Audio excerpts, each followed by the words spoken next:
Alarms going off this morning. Happy March 10th. Let's get started with the risk disclaimer. We understand risk in trading. Please don't always use trade capital only. Do not trade with money you cannot afford to lose, whether you're trading stocks, options, futures, forex, cryptos. You know the deal. Follow me on social media, Mondays and Fridays, and videos. Everything I have on YouTube, youtube.com/Chris Pulver. Try to make the handles consistent. Facebook, Instagram, Twitter, @Chris Pulver. So yeah, make sure it's the real me. Okay, let's get into the charts. Non-farm payroll. We had 311,000. Yep. Saw that on the news. We had average hourly earnings softer. We had unemployment rate tick up by 0.2%.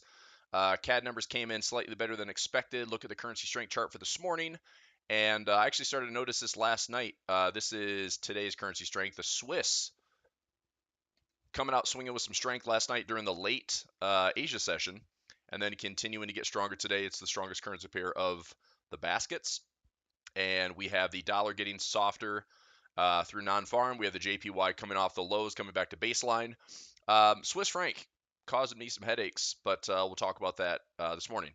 So how's everybody doing? Let's get logged in, check and see who's in the house today. If you do me a favor while you're here watching live or you're watching the video, please click the thumbs up button for me. And off we go. All right, Herbert, good morning. First on the list, David, good morning. Chris, good morning. Nazar, good morning. Gary, good morning. Jacob, what's happening? Jan, good morning. Nice to see everybody. All right. Is that Matt? Matt Welch? Is that you? Mr. Welch? Nice to see everybody. Okay, chart alarms went off this morning. Let me click on those. Uber I saw broke the 32. I have a $33 covered call. Looks like I'm going to be lowering my cost basis again by another week. We'll take a look at this at the top of the hour in equities on demand because I might be looking at something like a $31 or $30 covered call. See if I can collect a little premium. So what I might do is close out that 30 or 33 if it's decayed enough. Tesla is going to be some big fat profit for me today. I have a 215 by 217.50 and a 215 by 220 bear call spread. One of them is expiring today, end of day, so I'll let that expire full profit. Next one, 215 by 217.50 is next Friday. Some good profits there. We took a trade this week, a little bit of a, it's an iron condor on BJ. We have the 85 by 90 and the 65 by 60. If price stays in the middle, it's going to be full profit by next Friday. So that is good. I'm watching Apple as well. Apple's at 150. I have a 160, 162.50, and a 165, all bear call sell levels. So those are all expiring next week. So hopefully we have some pretty good income rolling in over the next couple of weeks. We talked about the strategy that I'm deploying on some of those, out of the money bull put spreads, bear call spreads. It's just about what I can get decent premium on and lowering my cost basis. By the way, really quickly on Tesla, traders that have been following me the last couple of weeks, I had a break even around 194, lowered it all the way down to 173, got the stock called away at 195, turned some really nice profit on Tesla and timed it pretty well. I'm honestly pretty happy that lost it at 195, and here we are 20 bucks lower, and I don't have any shares, so I just have options now. And should have some option profits rolling in today and next week. So looking pretty good. We had an evening star. Nice little candlestick formation on the SPY, and it's right here. It's pretty easy to see, pretty textbook. We have a decision bullish, indecision bearish with a long wick to the north, and then a nice decision bearish, and there's some follow through on yesterday's candle. So if I zoom in, what happened to all my browsers? There we go. That's YouTube. There are my charts. Here we go. And let me get my other browser up here. There. Right here. So there is the textbook evening star. Decision bullish, indecision bearish, decision bearish, and then follow through off that yesterday. So big sell-off yesterday. Had a good discussion about kind of the markets as a whole. Just taking a look at this, if this market is at all interested in, taking out this October low from last year, it still has, quite the decline ahead of itself. We've had a rally off these levels by about 20%. Okay, so we were right on that cusp of like, oh, is it a bull market again? No, it's not. Right at the brink.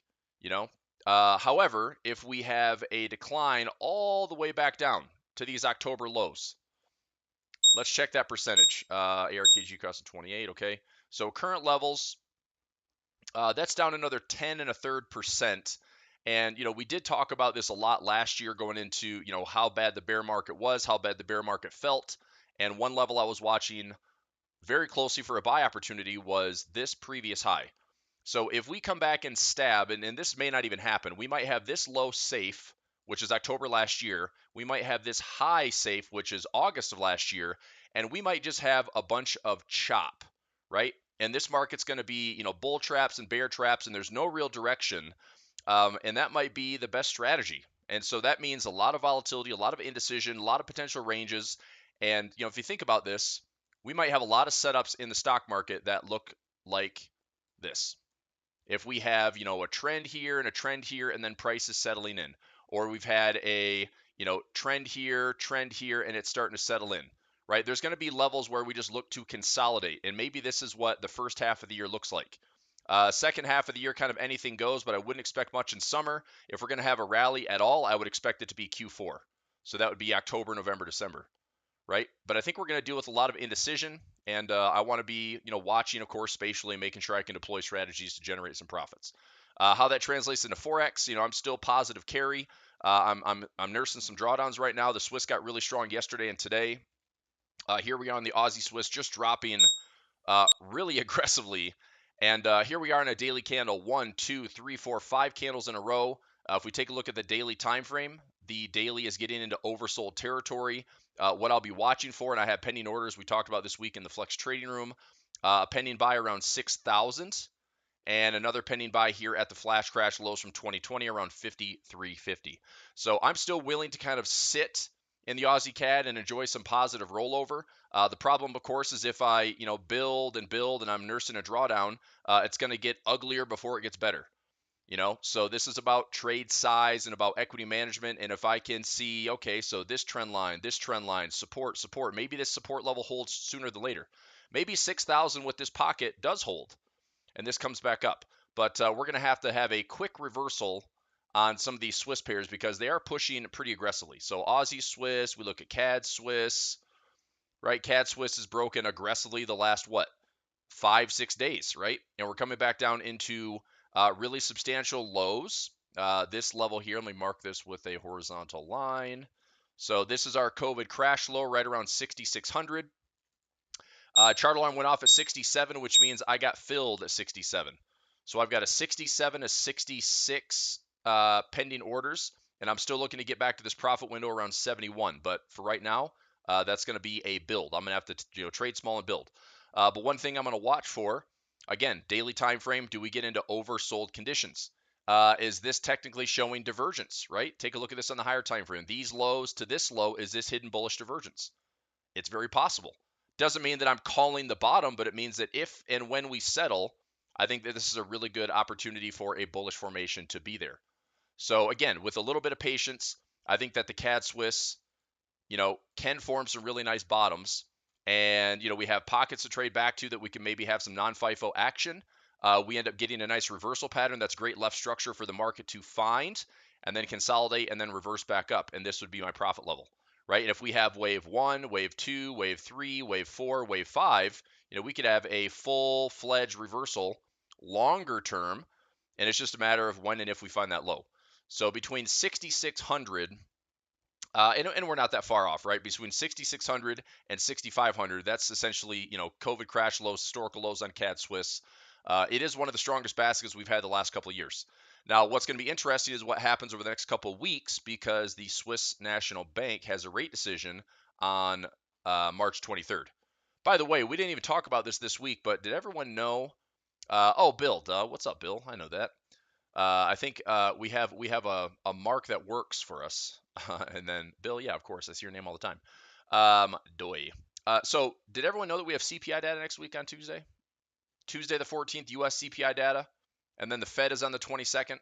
The Fed has been moving the target on the official cash rate decision. The market's now pricing in like an 80 to 90% probability for this. What the heck, dude? Are you kidding me? I just looked at this yesterday. Dude, this is so ridiculous. Why? Okay, I kid you not. I looked at this yesterday. It was like 80%. 80% in favor of a 50 basis points hike. And here we are right back to like 50-50. So what a mess. Like, just make up your freaking mind. The Fed is driving us all crazy. It's driving the market crazy. Clearly the market's not loving the change, right? It's like, are you going to raise rates?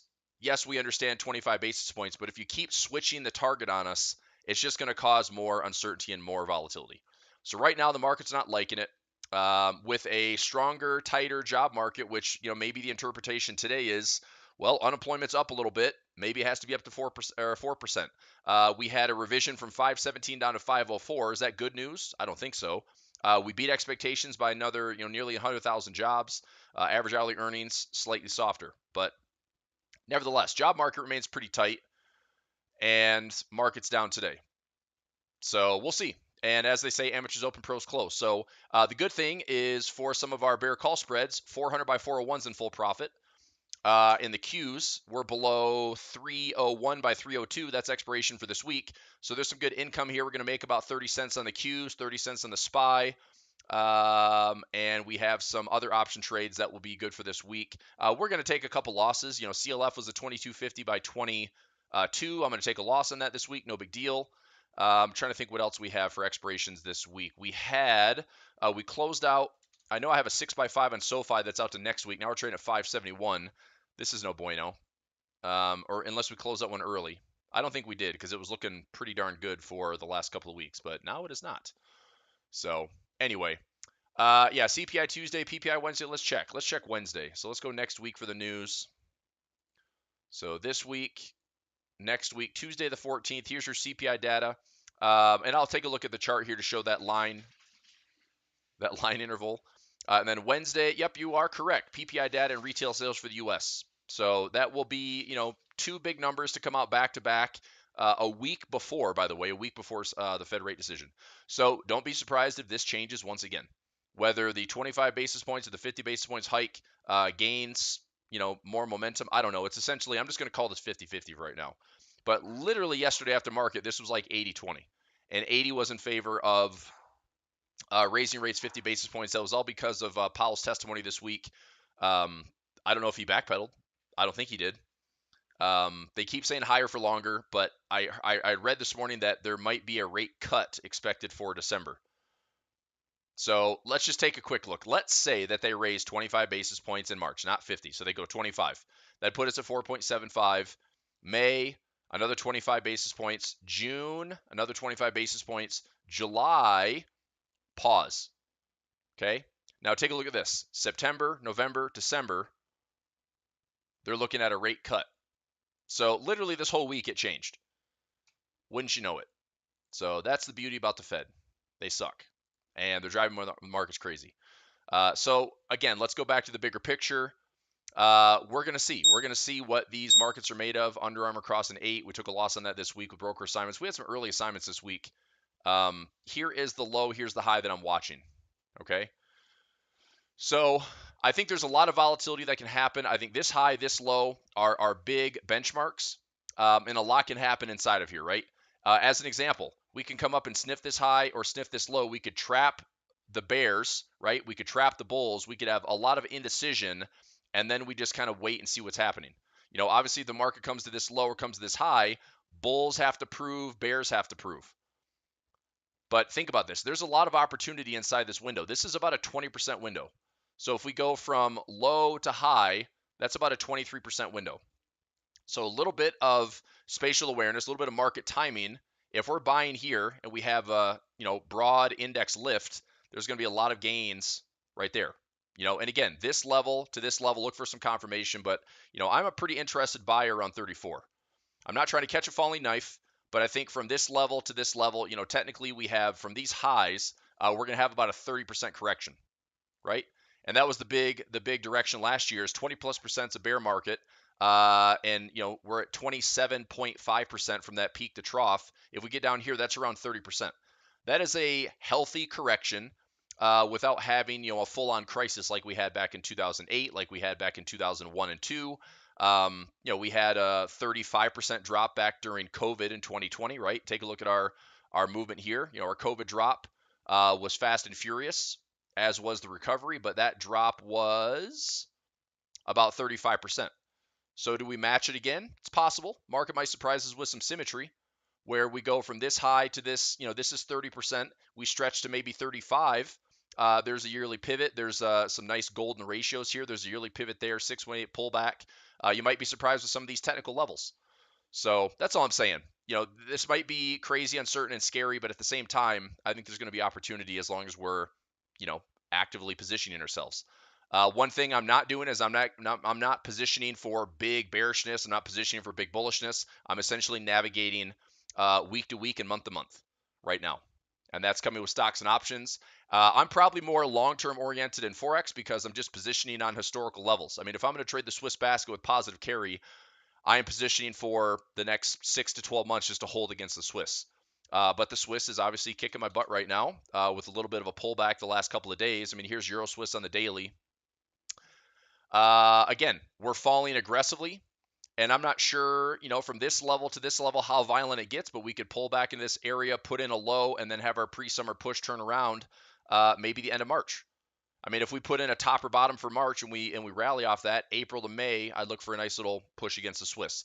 A lot of this can change going into next week. I'm just getting ready for it. Next week, Thursday, ECB rate decision. The week after that, Fed on Wednesday, and then we have the Swiss National Bank and Great British Pound of the Bank of England on Thursday. So we have a lot of rate decisions coming the next couple of weeks. This week we had the Bank of Canada on Wednesday. They paused rates at 4.5. But yeah, ECB on Thursday, they should be raising rates. One thing I'm not seeing on a lot of our economic news calendars is we're not noticing forecasts, right? So, and I'm talking like big rate decisions. So CPI, 6% is the year over year expectation. That's a 0.4% drop. Now, I think for the market to get excited about anything, let's go inflation year over year right here. 6.4 was our last data point. If we come in 6%, I think the market can be a little bit more excited about that. But truthfully, for the market to get excited and go bullish, I think we have to drop and finish a print below 6%. So I'll make a little forecast for next Tuesday. If we are less than, let's go 5.9 or less. Okay, so less than or equal to 5.9. That would be a 0.5% improvement. I think that's a good chunk out of this inflation target, right? And now it's a long ways off from 2%. And the only way that this really changes to make bulls wake up is if the Fed, and they're not going to do it. They're not going to do it right now. But at some point, if this battle wages on and the Fed just has a heck of a time getting back to 2%, then it's going to have to be a redefinement, right? Rather than the Fed saying, hey, our mandate is 2%. We want inflation under 2%. Look, I think we're going to be in a higher for longer inflation period. Now, if they redefine it and say, look, 2% is difficult given the current conditions, maybe we say 3 is acceptable, right? We still keep our rates at 4.5 to 5%. There's some wiggle room in there, but we're no longer looking at 6, 7 crazy numbers that are kind of breaking everything, right? So if there's a redefinement of what's acceptable with the inflation number, which may be up to 3%, maybe up to 4%, then I think that changes the dynamic of the entire market. But right now, if they're still just stuck on the 2%, 2%, 2%, 2%, then we're a long ways off. And if we don't make those big strides, half of 1% improvements, then the market's going to get a little bit more concerned that inflation's here to stay. Inflation's here and it's sticky and continues just to drag on the economy, right? All right. More traders have coming in. That's great. Say hi to everybody. I feel like we have more than 22 people watching. I feel like I have, 25, 30 comments in here. But anyway, whatever. Where all my peeps at? I've been getting like 80 to 90 people. I'm still getting like 400 to 500 views on the video, but maybe it's just not coming out live. But nevertheless, nice to see everybody. Ben, good morning. Donna, good morning. How you doing?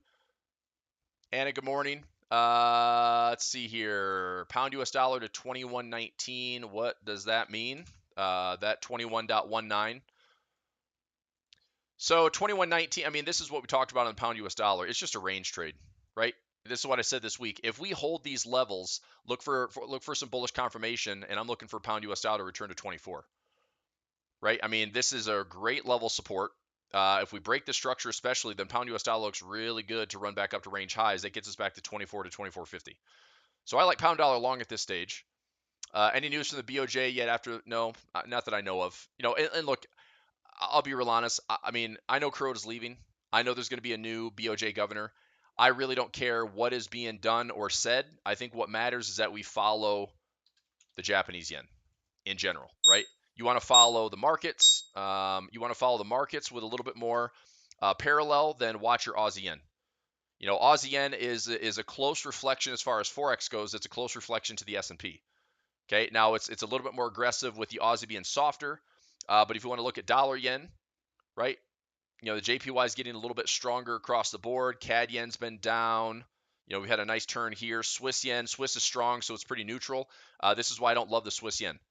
Now, Swiss yen from a longer time frame, I still like this area here. Resistance-wise, around 150 to 152. Let's say that this chops up here to the highs. Look for a trend line break. Swiss yen could be a great trade all the way back down. So with a little bit of confirmation, Swiss yen could be a great trade to come back down, right? And this also could be a massive head and shoulders. There's a low, left shoulder, head to neckline, right shoulder. If we position, see some confirmation, we could have a right shoulder setting up right here, right? So it's either a right shoulder or we might have a double top. And I'll put a DT there for double top, right? So is that the technicals? I don't know. We'll find out. But with confirmation here or confirmation here, I'm looking to sell the Swiss yen. But as I've said for this entire year, 1 hour, 30 minute, 15 minute, follow those alignments to stay out of trouble. You know, make sure you're staying in the buy zone, in the sell zone, not trying to call tops and bottoms on these JPY crosses. Too many traders, like myself and good traders, too many traders got in trouble last year trying to position trade yen crosses. I just don't think it's worth it. You know, and we just had an event last week where, you know, every analyst that I work with was talking about this big move in the yen, and this, look, big moves are probably coming, but I'm certainly not going to be looking to level in and dollar cost average and yen crosses. I think it's better just to pick your battles, trade the volatility, stick to, you know, near-term alignments, trade it week to week, and you know, take advantage of the day-to-day volatility. Okay, so Catherine, to answer your question, I mean, I'm going to watch price. I think price is going to be my determining factor of what I do with the yen crosses. You know, there's going to be some good technicals, but we know this. Kuroda's out, right? When he leaves, is it a changing of the guard? Is it going to be an aggressive policy shift? I have no idea. Let's go JP 10-year. Look at the difference, right? So this was the big news last year when the JPY started to strengthen. We had this final breakout of 0.25. We had this big move, and that's what started to create that breakout where the JPY got much stronger. Here we are completely shifting back. But why is it? Just think about this. This is crazy. Why is it that when this broke to the upside, the JPY got stronger? And here we are going down, and the JPY is getting stronger. So there's really not a rhyme or reason with the 10-year bond, right, or the 10-year yield. And right now, there's not really rhyme or reason outside of maybe the JPY is causing some risk-off trading, which was a broken correlation last year. So I can talk in circles about how you're probably better off just not really trading the yen crosses, be exposed to it. In addition to that, every yen pair from every major broker that I've seen this week has increased their margin requirements by almost double, if not more. In fact, I saw a 2 to 3% increase, and I saw a 3 to 5% increase within the last month. So if you were trading a yen pair with a margin requirement of 2% and now it's 5%, guess what? It's an expensive currency pair to trade. You've literally doubled your margin 2.5 times just to now hold a pair in the yen cross. So again, it's not worth it to dollar cost average. It's not worth it to position trade. Volatility is great, but make sure you have plenty of buying power and plenty of leverage. So, and again, pound crosses did the same thing. JPY crosses did the same thing. And that's a little sneaky move that brokers have sometimes. Now they're doing it per the NFA. And that just means there's probably a lot of uncertainty coming out of JPYs. So as a Forex trader, you have to be prepared for that. Just make sure that you play the game. Okay. All right. I got a few more minutes before we wrap up and go into stocks and options trading room. Any other questions for me? Let's take a look at the dollar index. I'll take a look at some expirations right now. Let me go EOD notes. EOD notes right here. And let's do a 310. So I do have a couple of assignments I need to take care of. Rivian, that was assigned. Close that for a net loss. That one's closed. All right, so that one's closed. CLF, manage. I think this was broker assigned. Need to manage and close. That's going to be for a small loss. What else do we have? CLF, same thing. That's class notes. Up here, Rivian, that's broker assigned. Close for a net loss. CLF, same thing. Rivian, same thing. Managed to close that for a small loss. My risk was 41 cents. It was a little slippery yesterday with price. I ended up losing 51 cents, but no big deal. We have staggered credit spreads out to September. CLF, same thing. A lot of repeats on these accounts. UNG 850 by 8. Let me check UNG. We closed that for a break even, I believe. Which is fine. We took full profit last week when we had the spike up. Now we're trading down to 823. We could still close that for break even if you're not out of the 310 expiration 850 by 8. It's trading at 823. So we could probably get I think we collected 30 cents on that credit spread. So that's probably worth $5 right now. You could close it out for a break even. So we'll talk about that in class, but I don't want to lose on that if you're still in the trade. We closed out for break even. I think we ended up closing for like 20 cents and we ended up collecting or 18, 19 cents. We made like 2 to 5 cents on that trade net. So that trade's done. Yeah, close for break even. I collected 21 cents, closed out for 20-cent debit, so I got break even on that. SPY, this is going to be good. So the 419 by 418 bull put spread, we're going to lose. Okay, we're going to lose 40 cents, but we're going to gain 70 cents on the bear call spread. So we're going to walk away with a net 30 cents on a directionally neutral breakout.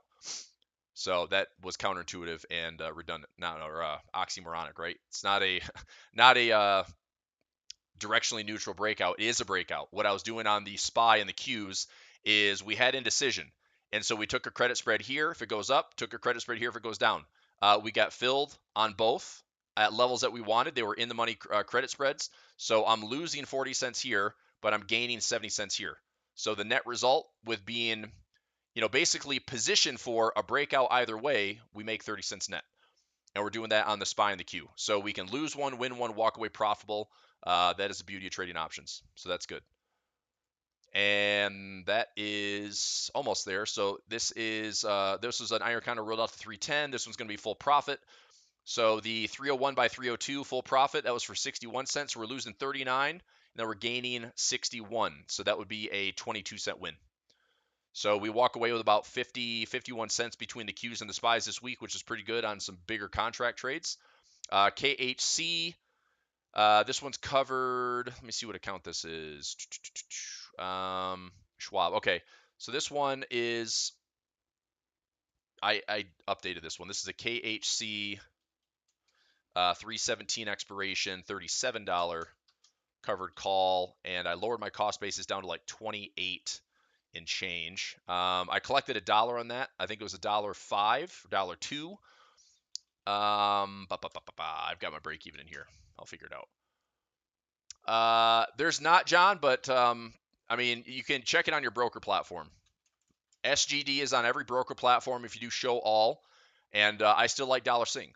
If we pull back to the monthly pivot, pull back to a fib level, this is what I'm looking for. If we have, maybe this isn't the high, maybe this is the high. So I'll drag this fib up a little bit and just kind of give us a ballpark of where we can expect a pullback. So what's kind of nice about this is check this out. Our 618 extension on that dollar sing is up here. So if we pull back to a 382.50618, pull back in here, push up to the 127, pull back again, finish this up to the 618, that puts us around 39.15. Now, yearly pivot right here, pocket right here. Look at how this 618 extension comes back into that pocket. Beautiful profit level technically between 38 and 3,900. So I'm still long dollar sing. Every MetaTrader platform has it. MetaTrader 4, MetaTrader 5, every broker platform has it. If you don't have it in Smart Trader, that's fine. Just look at your broker. Okay. I was going to look at the break even on KHC because I know I did some work on it this week. I closed out a 310 expiration, took a 2-cent debit, but I added in next week. Here it is. So break even's 28.15 with a $37 covered call. So 28.15. 28.15 right here. So that is my updated KHC for next week. And that's going to be a loss on CLF, no big deal. Tesla, full profit on this. So that's not right. I closed this for 1 cent. Oh yeah, so that's 9 cents profit. Profit per contract. So I took a 10-cent credit, closed it out for 9 cents. So I got out of that one. This one is for next week. That's for 20 cents. That's profit per contract. So I made 29 cents net. That's a pretty big trade. That's like $3 grand on Tesla. Pretty happy with that considering I made like 11 grand last week on Tesla. So making some profit there, not complaining. Rivian, CLF, we know those are losses, and that just repeats my expirations. By the way, really quickly, and get ready for this. How many traders and equities on demand with me? And are we ready for 317? Because right now, between Interactive Brokers, multiple accounts, Schwab, TD Ameritrade, I have 129 expirations to manage this week for 317 expiration. So next week will be very busy. And I'll probably be actively managing throughout the week. I might not let a ton of them or all of them go to expiration, but if they're looking good, I'll let them go. But if I need to manage them actively, I will. But that's going to be a lot. All right, it's after 10 o'clock. You're right. Thanks, Catherine. John, you good? Yep, just go to the broker platform. Everyone else good? All right, do me a favor. So this is crazy. It says 22 watching. Now, is this broken? I have 31 likes, 31 thumbs up, and I have 22 people watching. I swear this is broken. Like Monday, I saw like 20 some people watching, and I had like 40 likes. So either people are coming in, clicking that thumbs up button, and leaving, or my live counter is not working. Anyway, it doesn't matter. Okay, yeah, whatever, it doesn't matter. Anyway, happy Friday. Equities on demand student, let's switch gears. Let's go into the trading room. And Masterflex students, I'll see you this afternoon. We're gonna do some more examples. I had some good stuff to talk about with the updated robot, the prop trader strategy from a Masterflex, and looking forward to diving into that as well as talking about the markets. And that is it. All right. Thanks for being with me today. We'll be back on Monday, same time, same place. Monday on YouTube, youtube.com/Chris Pulver, 9:30 a.m. Eastern time for opening bell. And that's it. All right, everybody. Happy Friday. I'll see you in the trading rooms to wrap up the week, and see you soon. Thanks. Bye.